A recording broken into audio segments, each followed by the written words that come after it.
दोस्तों नमस्कार। बिखरे पन्ने अनसेंसर्ड कार्यक्रम में आपका स्वागत है। आज हम आपको जिस शख्स से मिलाने जा रहे हैं उनका नाम है नितिन भंसाली, जो कांग्रेस के संचार विभाग में एक दमदार प्रवक्ता भी हैं। लेकिन इससे अलग भंसाली जी की जो पहचान है वो सुख दुख में खड़े रहने वाले एक बेहतर शख्स के रूप में है। दरअसल इनके भीतर एक पार्टी का कार्यकर्ता तो काम करता ही है, एक सामाजिक कार्यकर्ता के रूप में भी इनकी छवि बनी हुई है। सामाजिक कार्यकर्ता से मेरा आशय किसी एनजीओ से जुड़े हुए सामाजिक कार्यकर्ता से या बाहरी फंड को हासिल करने वाले सामाजिक कार्यकर्ता से नहीं है। अपनी योग्यता और क्षमता से जो कुछ भी नितिन भंसाली जी करते हैं, यदि मैं उसका यहाँ बखान करूँगा तो उसकी सूची थोड़ी लंबी हो जाएगी। चलिए सीधे मिलते हैं नितिन भंसाली जी से।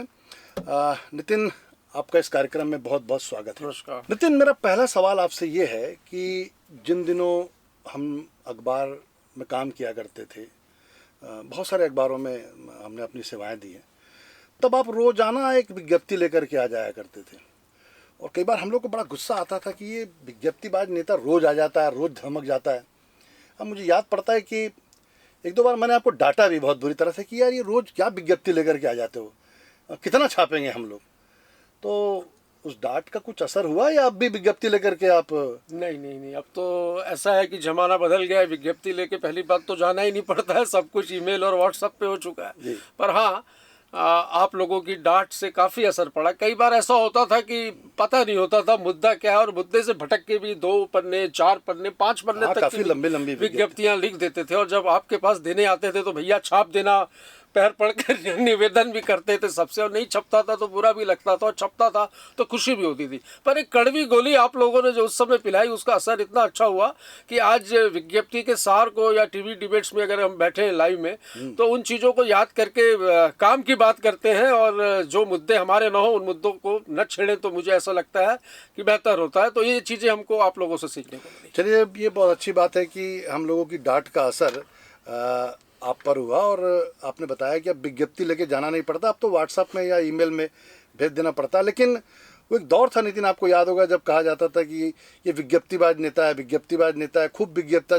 देते रहता है, फोटोएं भी छपते रहती है। खैर चलिए, अब मैं दूसरे सवाल पर आता हूँ। मैं एक बात पूछना चाह रहा था और ये मेरी जानकारी में आई ये बात इसलिए कि आपके पिता मुंबई में रहते थे और एक सफल कारोबारी थे। लेकिन मुझे पता चला कि वो राज कपूर साहब और शम्मी कपूर साहब के भी बड़े करीबी थे और उनको एक बार राज कपूर साहब ने कहा था कि आप फिल्मों में काम क्यों नहीं करते, तो पिता ने वो शायद इनकार कर दिया। कुछ एक फिल्मों में भी उनकी भूमिका दिखाई दी। तो आप भी तो कर सकते थे फिल्मों में काम, आप राजनीति की तरफ कैसे आ गए?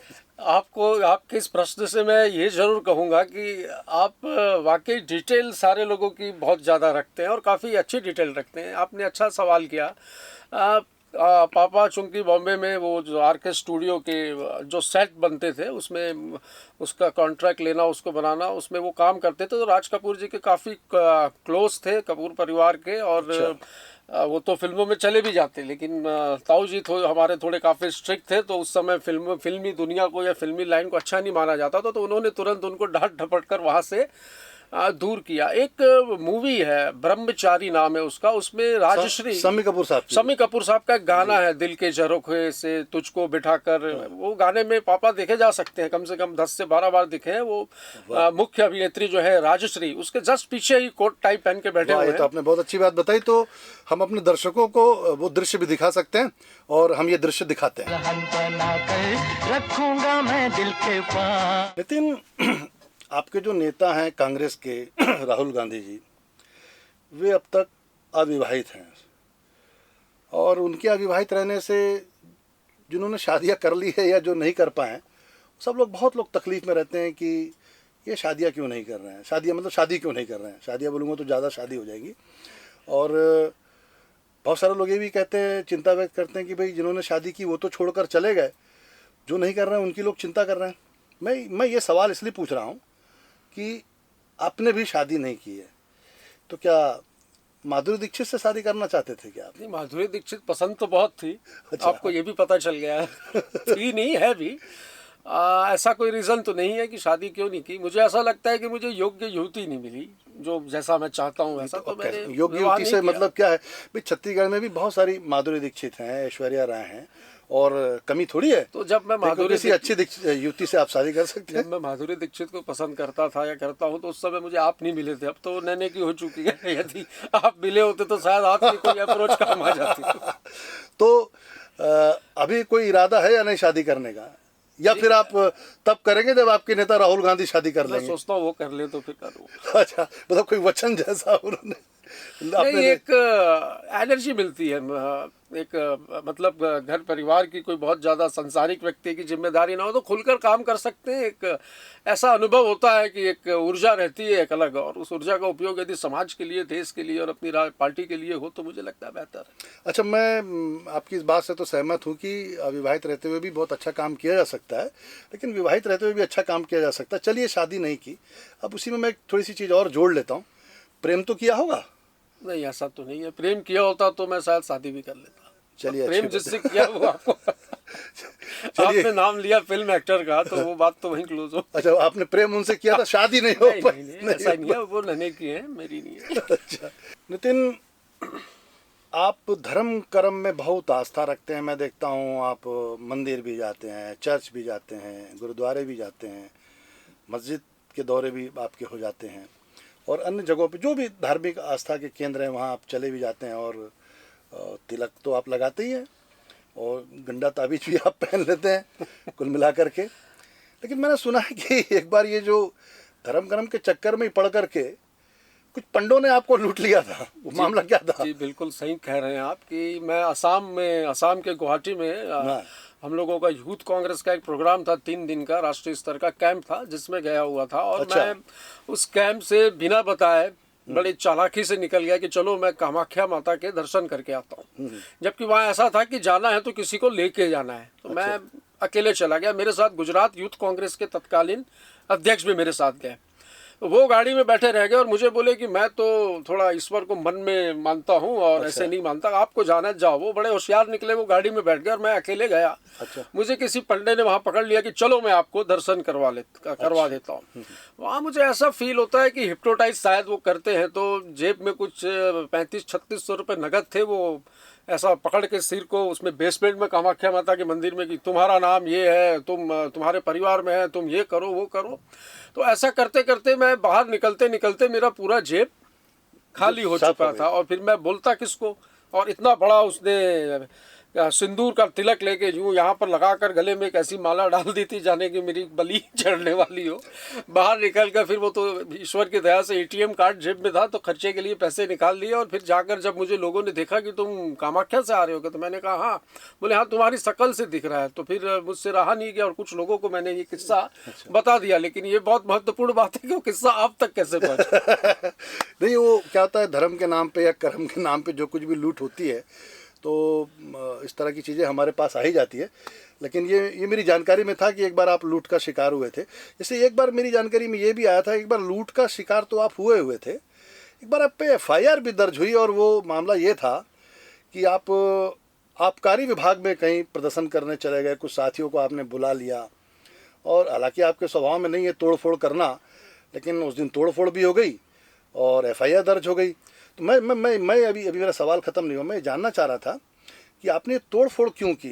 क्या शराब महंगी हो गई थी या नकली मिलने लगी थी? क्या था मामला? हम विपक्ष में थे, यूथ कांग्रेस एक सशक्त भूमिका में थी। ये कब की बात होगी? ये 2007 की बात है। अच्छा। तो प्रदेश की आबकारी नीति का विरोध कर रहे थे और हमने वो आबकारी कंट्रोल रूम सिविल लाइन में प्रदर्शन करने के लिए 40-50 लड़कों के साथ मेरे नेतृत्व में प्रदर्शन हो रहा था। कहीं पे ऐसा प्लान नहीं था कि तोड़ फोड़ करनी है। नारेबाजी थी, हाथों में तख्तियाँ थी, एक विरोध था एक्साइज पॉलिसी का। लेकिन न जाने क्यों उन 40-45 उपद्रवियों में से कोई एक उपद्रवी ने टेबल को ऐसा पकड़ा, अच्छी मोटी टेबल थी, और उसको सीधा पलट दिया। तो वो टेबल जो थी वो मेरे पैर पे गिरी। मुझे अच्छे से याद है कि सहारा वाले उसको लाइव कर रहे थे उस समय, सहारा न्यूज़ वाले, और सारे अखबारों ने भी बहुत प्रमुखता से छापा था। तो जब वो टेबल मेरे पैर के अंगूठे पे गिरी तो अंगूठा फ्रैक्चर हो गया था। तो मेरे को थोड़ी देर के लिए चक्कर आ गए थे। उस बीच में उन लड़कों ने पंखे, टेबल, कुर्सियाँ सब तोड़ दिए और मेरे खिलाफ सास की ये संपत्ति को नुकसान पहुंचाने के मामले में एफआईआर भी हुई। और मुझे ऐसा लगता है कि राजनीति में यूथ कांग्रेस की राजनीति करो और ऐसे कोई अगर हम हुड़दंग ना करें तो फेमस भी नहीं होते हैं। तो वो एक ऐसा मोड़ था कि राजनीति में अपनी एक अलग पहचान बन गई कि नहीं, ये व्यक्ति आक्रामक राजनीति भी कर सकता है समय। हाँ, लेकिन अभी तो यूथ कांग्रेस की छवि थोड़ी दूसरी बदली हुई है। जो एक बना के रखी गई थी कि इसमें जुड़े हुए जो लोग होते हैं वो थोड़ा सा आक्रामक होते हैं, अराजक होते हैं। अब मैं एक ऐसे सवाल पे आता हूँ कि आप आक्रामक और अराजक तो जैसे भी रहें, जितने समय के लिए भी रहें, लेकिन आप एक बार दुर्घटना का शिकार हुए और एक बड़ा सा एक्सीडेंट हुआ आपका।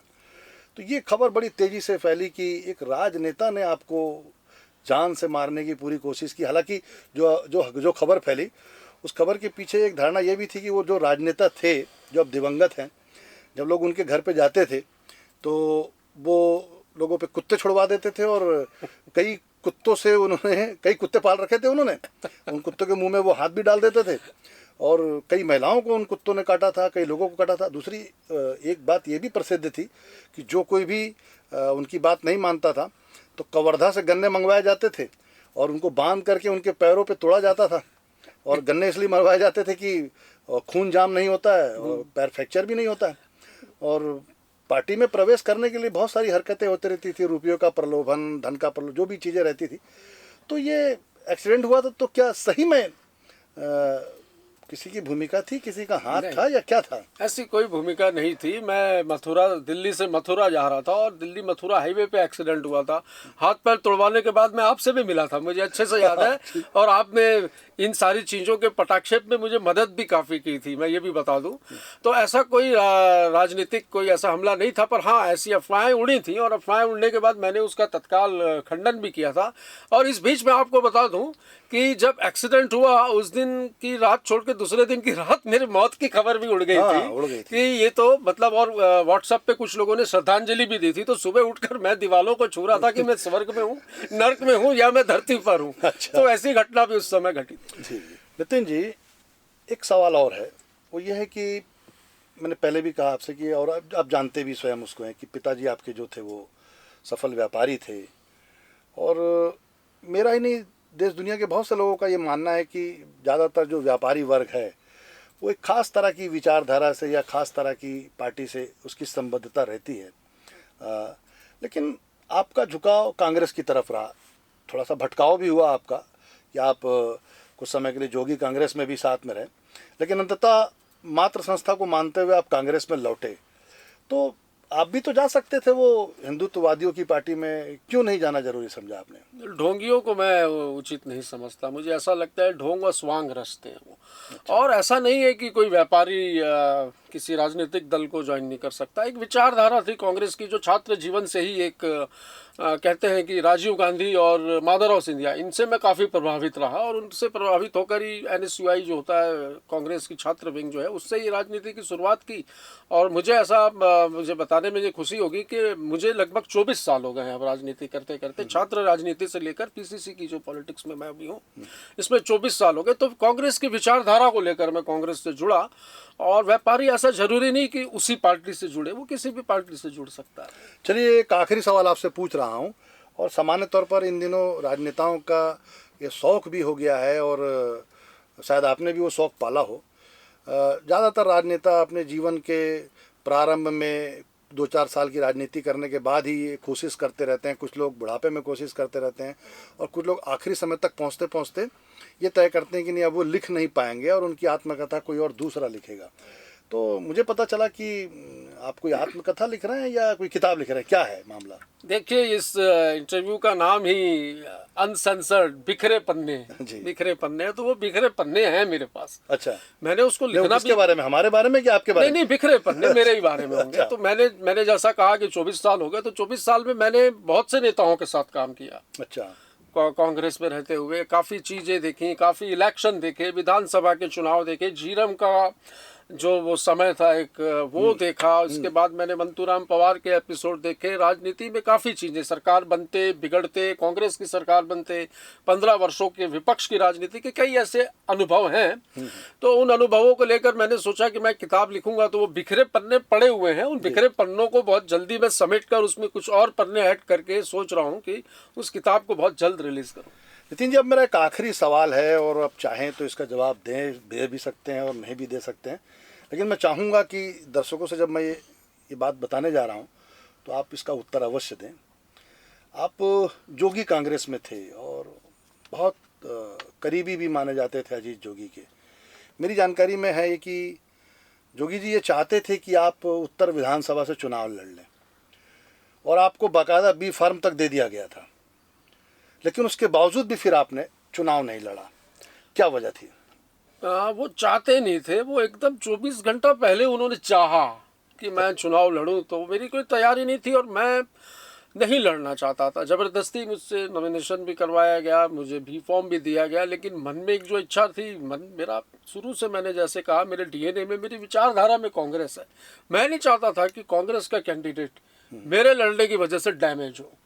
तो मैंने अपना स्वविवेक से निर्णय लिया और मैं आपको अनसेंसर्ड है, चूंकि ये बिखरे पन्ने हैं, तो एक बहुत महत्वपूर्ण बात बताता हूँ कि जब मुझे प्रेशर किया गया कि तुमको चुनाव लड़ना ही है, तब उन्होंने बी फॉर्म किसी और को दिया था और वो उसके बी फॉर्म को कैंसिल करके मुझे कहा कि अब तुम लड़ो। तो कहीं मुझे ऐसा लगा कि कहीं राजनीतिक षड्यंत्र का भी तो शिकार मैं नहीं हो रहा हूँ। तो मैंने उस फॉर्म को भरते समय कई ऐसे कॉलम थे जिसमें गलत जानकारियां डाल दी थी। अच्छा। और उस खबर को मैंने लिख भी कर दी थी। अच्छा। कि मैंने फॉर्म जो है वो गलत भरा है। अच्छा। और बसवा राजू उस समय कलेक्टर हुआ करते थे और मैंने उनको भी कहा था कि साहब मेरे फॉर्म में मिस्टेक है, पर न जाने ऐसा कौन सा प्रेशर था कि इतनी मिस्टेक होने के बावजूद अच्छा। मेरे बी फॉर्म को कैंसिल करके जिसको पहले टिकट दी थी उसको लड़ने के लिए तो कहा गया कि ठीक है आप लड़िए, लेकिन उसके बावजूद मेरे फॉर्म को निर्दलीय प्रत्याशी के रूप में डाला जा रहा था ताकि मैं चुनाव लड़ूं।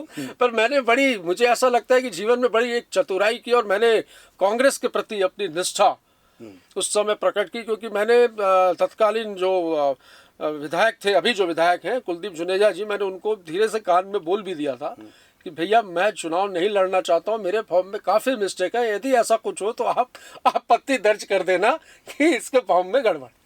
चलिए, तो ये थे नितिन भंसाली, जिनसे हमने उनके जीवन से जुड़ी बहुत सारी बातें जानी और फिर कभी भी हम उनसे और ऐसी लंबी बातचीत करेंगे, विस्तार से बातचीत करेंगे तो बहुत कुछ जानेंगे। एक बात जो नितिन भंसाली से इस पूरी बातचीत का जो लब्बो-लुआब निकलता है, जो उभर करके आती है कि वे अभी भी बहुत सारे नेताओं के साथ उन्होंने काम किया है, जो कांग्रेस में रहते हुए काम किया, जो कांग्रेस से अलग चले गए थे उनके साथ समर्पण और निष्ठा के साथ काम किया, लेकिन जब वो कांग्रेस में लौटे फिर से तो पूरी निष्ठा और ईमानदारी के साथ अभी भी वो कांग्रेस में लगे हुए हैं। और हम ये मान के चलते हैं कि अपनी मातृ संस्था में वो बेहतर ढंग से अपना काम कर रहे हैं और करते रहेंगे। नितिन जी, आप इस कार्यक्रम में आए, आपका बहुत बहुत धन्यवाद। Thank you.